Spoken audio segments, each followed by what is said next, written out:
On the theme of green, getting more environmentally conscious, getting more healthy, I'd like to share a little bit about how I deal with it at my work. As you all know, I'm an architect, and I currently work at the city. And it's very interesting the changes that are happening in our building industry, in our construction industry. Ever since Al Gore made that movie about the environment, I think it's really picked up in everyone's minds. People are becoming much more aware. Oh no, look at the weather patterns. They're all different now. Look at all the natural disasters that are happening. The cyclones, the tsunamis, etc. As a response, well, based on Al Gore's movie, he talked about how all the rainforests were getting cut down so that people could have lumber to build and to make more paper so we can make more copies and print out more copies of stuff, right? It all trickles down to every one of us in our everyday lives. But taking a small piece of it from my daily perspective, many people who are building houses are making extensions to their houses, adding a second floor, converting their houses to have another family they can rent out. Now the city's forcing everyone who does this to plant a tree. And this is part of the Mayor Bloomberg's plan, 1 million trees planned to be planted by the year 2013, I believe. And all of us are involved. Anytime a homeowner or a landowner wants to put up a new building or increase the size of an existing building, the city is forcing them to plant a tree. They're also restricting the open space around their houses. How many have seen people who love to pave the entire yard concrete so they can park like 10 cars on it? Well, guess what? There used to be no regulation restricting that, but now there is, and they're forcing a certain percentage of the open space to be green, either grass or either bushes or planting dirt, something, anything but concrete.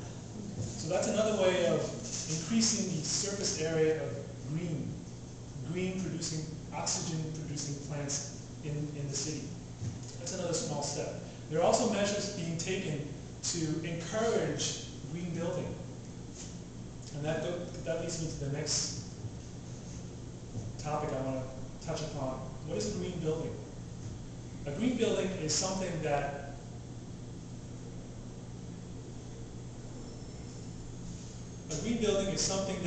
they have a way of measuring the impact it makes on the environment, the whole project. Not just the building itself, but the process of creating the building. That whole process, how many trees are cut down, how many gallons of fuel are used to transport materials to the building site, what types of materials are used. Are they synthetic? Are they renewable? Are they just old-fashioned materials like lumber and stuff? The idea there is to encourage builders to be more conscious of the impact they are making on the environment. And the way they're encouraging this is through tax breaks. If you use a certain amount of recycled materials, for example. One example is a lot of the wood being used on site are becoming more and more made of recycled fiber, or reclaimed or salvaged materials from other buildings where they take down materials which would otherwise go to a landfill, but these are perfectly usable materials. They reclaim them and they use them in a new building. That's another way of doing it. They're also trying to encourage people to consider the energy consumption of the building.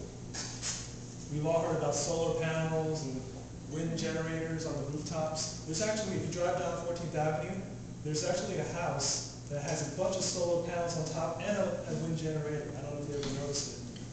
But that's like the only one I see in College Point. So someone is doing it in College Point. And the idea there is to use renewable energy. Energy from the sun, energy from the wind. And there are other types of energy used for different applications. There's also, did you know that you can make your own natural gas? You don't have to go to Con Edison. There's something called a biodigester, which takes organic material and lets it decompose within a storage tank, and it creates natural gas, which can be tapped for the stove, for anything that needs natural gas. So it is possible, and it is being done. Another big thing we use a lot is water. We use a lot of water, and a lot of it is wasted. And city agencies and other governmental agencies are encouraging people to consider, builders to consider methods of collecting your own rainwater, because rainwater collected can be used for so many things. And also using recycled water for flushing the toilet, for example, and watering the garden, for example. So these are different ways of reducing the need to constantly use fresh water from the reservoir. So not only through incentives, but also through just practical savings for the homeowner. By consuming less, they save more, and over time, they save more money, and also it makes less of an impact on the environment. So these are some of the ways that the buildings that we live in, that we work in, are more quickly becoming green.